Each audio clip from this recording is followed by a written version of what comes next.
Très jeune. Très jeune, j'étais un grand fan de Daktari, de Adams et l'ours Benjamin, pour ceux qui connaissent, parce que ça commence un petit peu à dater.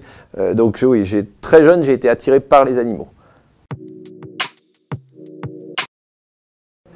Chirurgien, ça a été très tardif. Vétérinaire, ça a été très précoce. Vétérinaire, ça a commencé, première fois, ça a été à l'âge de 7 ans. J'ai évoqué l'idée de devenir vétérinaire, et puis au fur et à mesure de mes études, finalement, c'est avéré que j'avais un goût pour la biologie, l'étude du vivant, donc cette envie m'a jamais quitté. J'ai eu la chance d'avoir des parents qui m'ont permis de réaliser ce projet de vie. Et puis par contre, chirurgien, ça a été après mes études de vétérinaire, où là encore j'ai eu une chance. J'ai rencontré deux personnes qui m'ont beaucoup inspiré, qui sont devenues mes maîtres, à savoir le docteur Bardet qui travaille à Paris et le docteur Monet qui travaille au Colorado et qui m'ont donc permis de devenir chirurgien. Arthroscopie dès le début. Tout simplement parce que le docteur Bardet a été un des pionniers de l'arthroscopie en Europe et à travers le monde.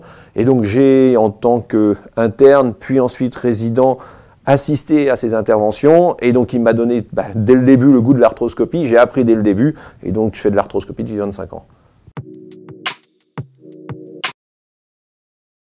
Déjà, il faut savoir gérer son stress, parce que c'est une activité stressante. La deuxième chose, il faut être capable de se remettre en question. Ça évolue en permanence, les connaissances évoluent en permanence, donc il faut ne jamais rester figé sur ses positions et être capable de se remettre en question. Alors, je crois que c'est celle qu'on pose à tous les vétérinaires. Comment faites-vous parce que vos animaux ne parlent pas? Je leur réponds à chaque fois, on est exactement dans la même situation que le pédiatre. Face à l'enfant qui ne s'exprime pas, mais en fait ce sont les parents qui apportent toutes les informations. Puis on est un petit peu dans la même configuration avec nos animaux.